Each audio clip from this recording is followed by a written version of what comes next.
The timeline of Ahsoka Tano's life. Happy Ahsoka Week, everybody. Let's get right into it. In her early life, Ahsoka, a Togruta girl, was born on the planet Shili in 36 BBY. A year or so after she was born, she was encountered by a Rakshur feline and used the Force to calm the animal. Riding it back home in the village discovered that Ahsoka is Force sensitive. From there, she was brought to the Jedi Temple by Master Plo Koon, and the two of them would remain close for Ahsoka's entire time as a Jedi. Her life in the temple up until she was assigned to a master was rather uneventful, with her going to Ilum to discover her lightsaber crystal and going about learning about the Force as a youngling. Enter the Clone Wars.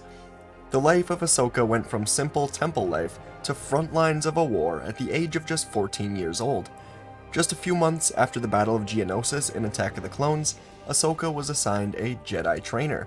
With war going on and Jedi needed on the front lines, her training was accelerated, and she was not assigned to Obi-Wan Kenobi, who actually asked for a new Padawan, but rather assigned to Anakin Skywalker, the Chosen One. Yoda had made a special decision to send her to Anakin, so that Anakin could learn to let go of things that he feared to lose. Of course, this decision would backfire greatly, but we'll get to that later on.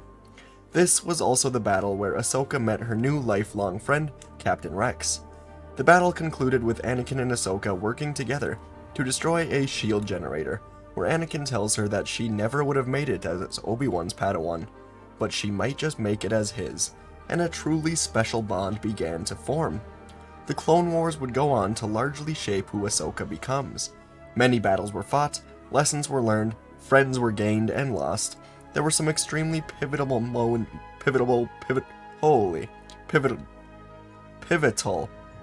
in her life. Should I even cut that out? Oh my god, trying to say pivotal. Anyways, pivotal moments in her life, some of which we will go over now.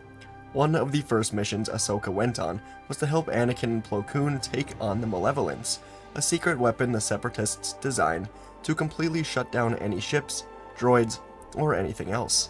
Plo Koon was actually stuck in the blast of the Malevolence and left in dead space with a group of clones. The Republic quickly had to give up on them, thinking that it was too dangerous to search for survivors, but Ahsoka led Anakin to finding them, where she gained more trust from Anakin, the Jedi, and the clones. After a few more missions, Ahsoka was eventually given her first mission as the commander of her own squadron. She was still just 14 at this time, and the weight of a Padawan leading an army was tough to grasp, but she jumped at the opportunity. She was to command a squad above the planet of Ryloth, and after taking off into battle, it was clear that she'd fallen right into a Separatist trap.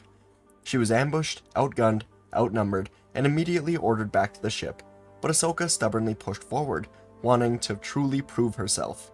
Ahsoka ended up losing most of her clone squadron to the battle, and returned to the ship alive, but devastated at her failure, a lesson she would not soon forget. Another battle would come soon, the first Battle of Felucia, where Ahsoka was leading a ground assault. She was ordered by Kenobi and Skywalker to retreat, but failed to do so, thinking that she was right. In the end, more men were lost, and she realized she was wrong.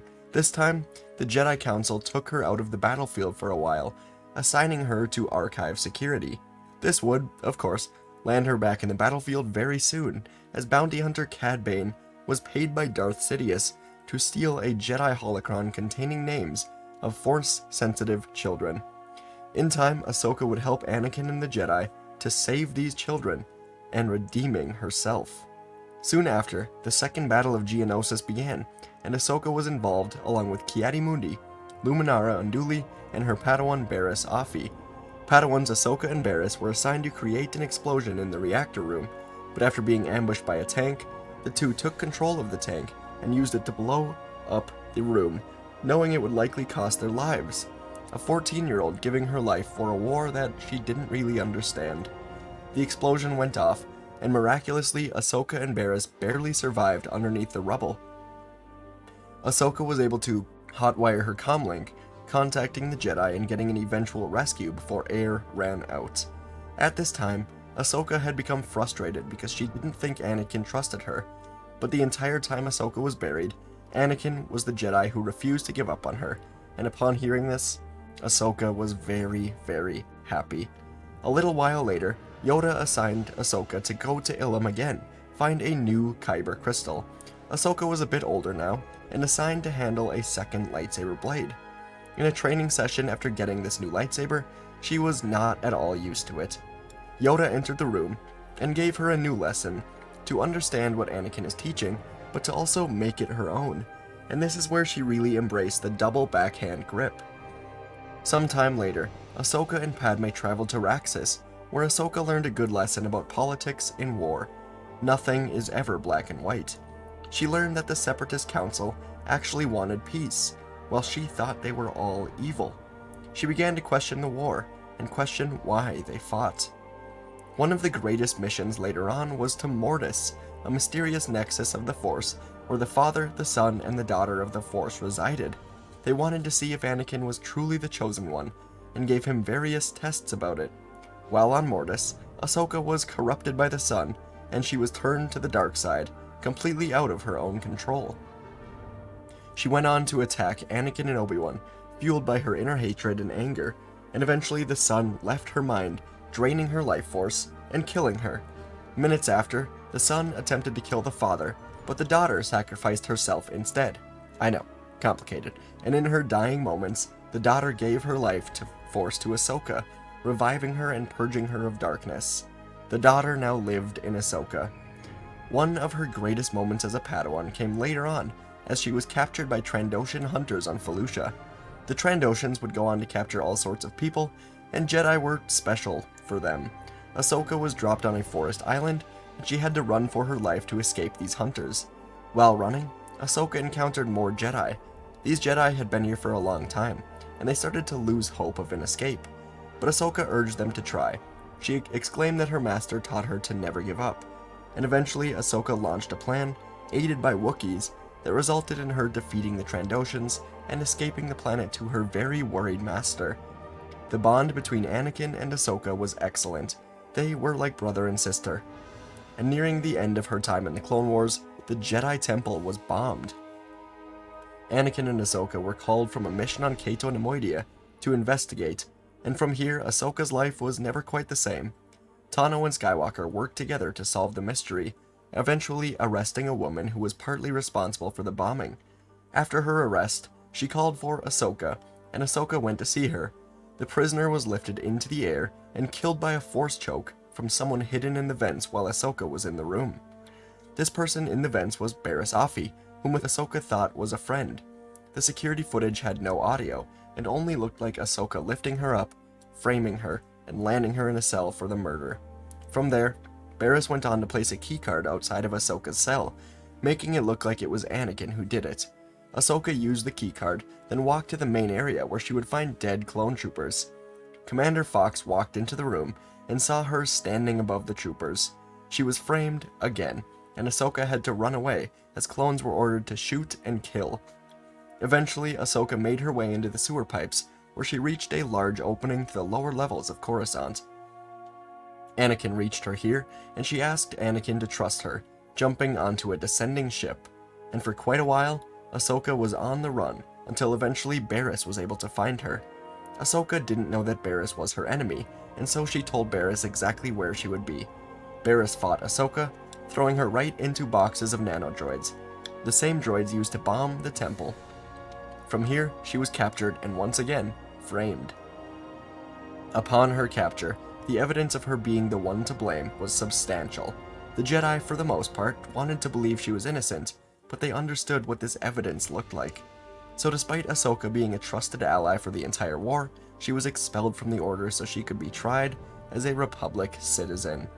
Her being expelled from the Order greatly angered Anakin, and he set out to find the real person responsible. As the trial was going on, Anakin found evidence leading him back to Barriss Offee. He confronted the fallen Jedi in her room, and the two got into a lightsaber duel. Eventually, Anakin subdued her and brought her into the trial. Barriss was charged with the crime, and Ahsoka was free. Back in the temple now, Ahsoka was offered her spot back in the Order. After taking a moment, she declined, walking out as the Jedi looked broken and defeated behind her. For Anakin, this was a turning point in his relationship with the Jedi Council. He chased Ahsoka down and at the temple stairs she walked away from him, needing to find her own path. After leaving the temple, she took off into the lower levels of Coruscant, where her speeder bike broke down and she crashed into the home of two sisters, Rafa and Trace Martez.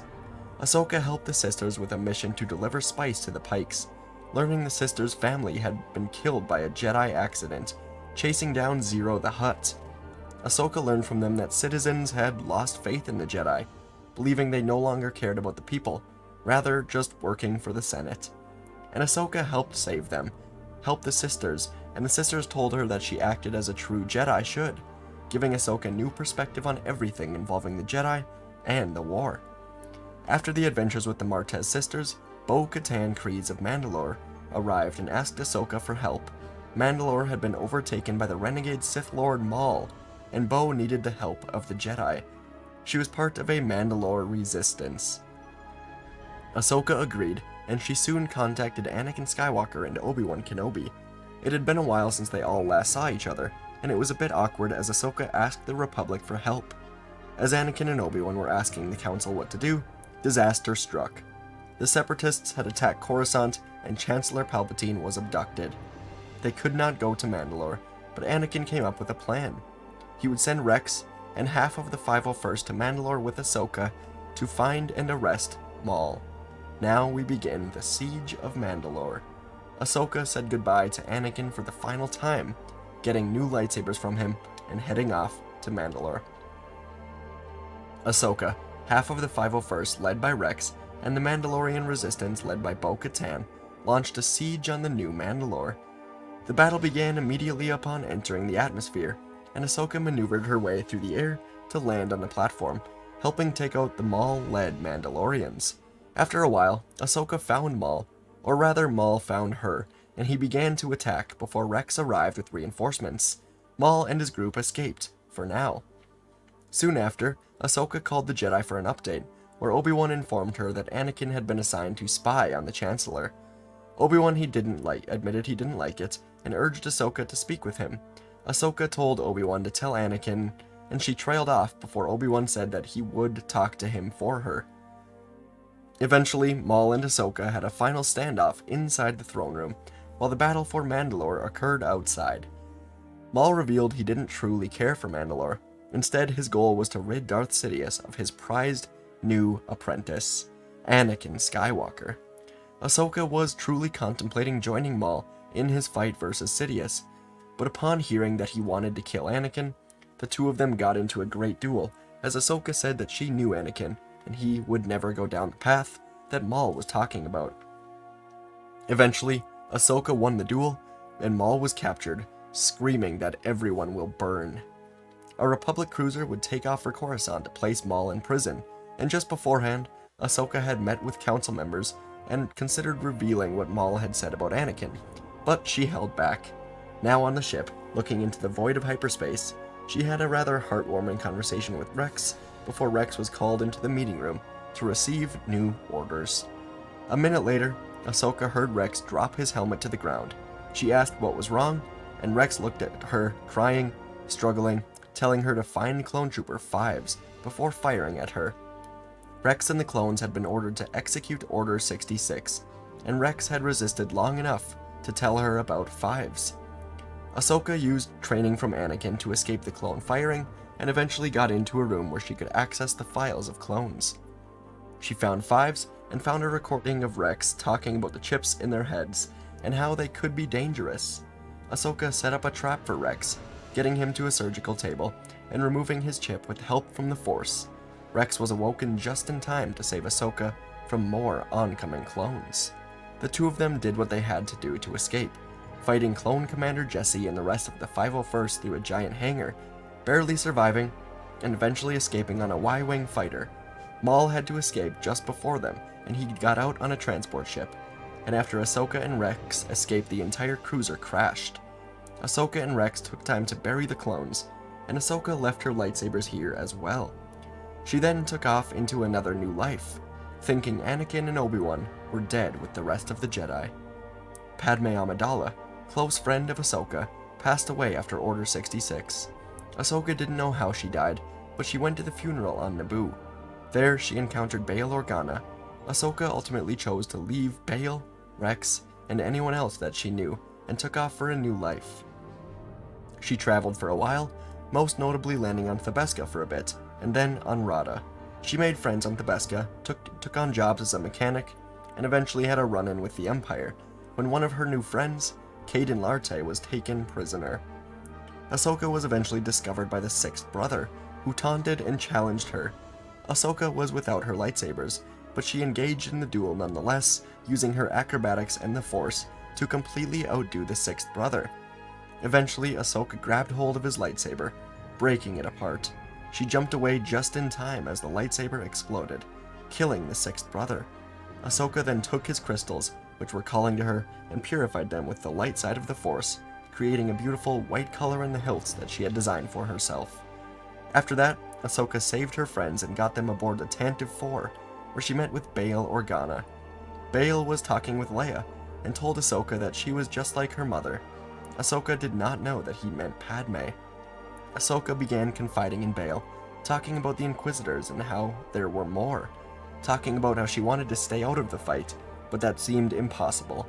And then Ahsoka decided to join Bail's rebellion under the codename Fulcrum. And Ahsoka quickly became a key member of the rebellion, working with Senator Organa and Mon Mothma. She worked with the Ghost Crew, Hera, Kanan, Ezra, Sabine, Zeb, and Chopper, under an unknown alias as Fulcrum. The crew didn't know who Fulcrum was, but they followed their orders. When Kanan Jarrus was eventually captured by the Empire, the Ghost Crew went after him, despite warnings from Fulcrum not to. The crew did anyways, and they were trapped until Ahsoka arrived with reinforcements.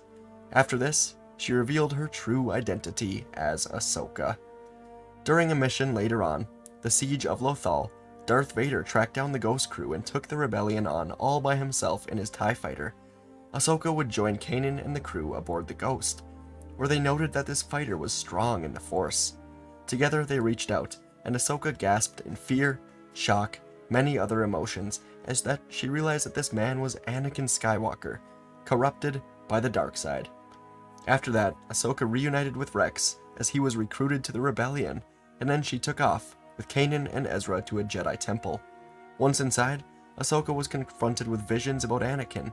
He accused Ahsoka of leaving him behind, abandoning him, and then he asked Ahsoka if she knew what he had become.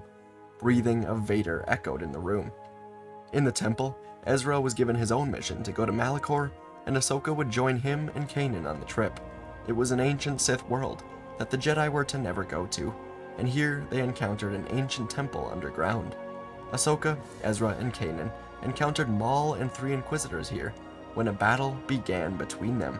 Once at the top, the temple began to collapse and Darth Vader arrived. He moved to kill Ezra when Ahsoka interrupted them. She swore to avenge the death of Anakin, charging at Vader.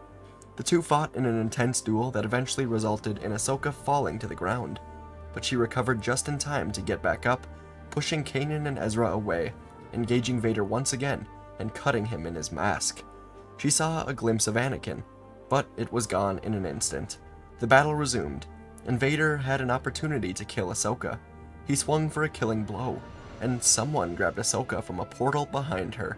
Ezra Bridger pulled Ahsoka into a world between worlds, a realm outside of space and time. But this went against the laws of time, so Ahsoka had to escape out of a portal that put her back in the same timeline where she was taken out of. This landed her at the bottom of the temple, where she escaped into an underground cave. Once in the cave, she was guided through a river to an underground staircase, and atop this staircase, she encountered her own portal to the world between worlds. From here, she went on a spiritual journey, likely seeing the events that led from Anakin from the light side to the dark side. Ahsoka would hide away for roughly 5 years, and we don't know much about that time. We may learn about it in the show, and she would emerge after the Galactic Civil War to learn that Ezra Bridger has gone missing into the unknown regions. With the help of Sabine Wren, Hera Syndulla, and others, she begins her search for Ezra and Thrawn. On her search for Thrawn, she encounters Din Djarin and Grogu, sent to her by Bo-Katan. Ahsoka refuses to train Grogu, busy with her own mission and sensing darkness in him, but sends them to the Seeing Stone after getting their help to confront Morgan Elsbeth, one of the few people who knows the whereabouts of Thrawn. Grogu was brought to the Jedi Temple on Ossus by Luke Skywalker, and soon after, Ahsoka paid them a visit. She watched Grogu train with Luke, then bid them farewell as she continued her mission to find Ezra and Thrawn. And now, folks, we watch the Ahsoka show. I hope you're as excited for it as I am. That's the entire Ahsoka timeline speedrun. I hope you enjoyed. We did it in less than one full Clone Wars episode. Love it. Awesome. Let's go. Hope you enjoyed. Appreciate you stopping by. Thanks for watching, and I'll see you in the next video.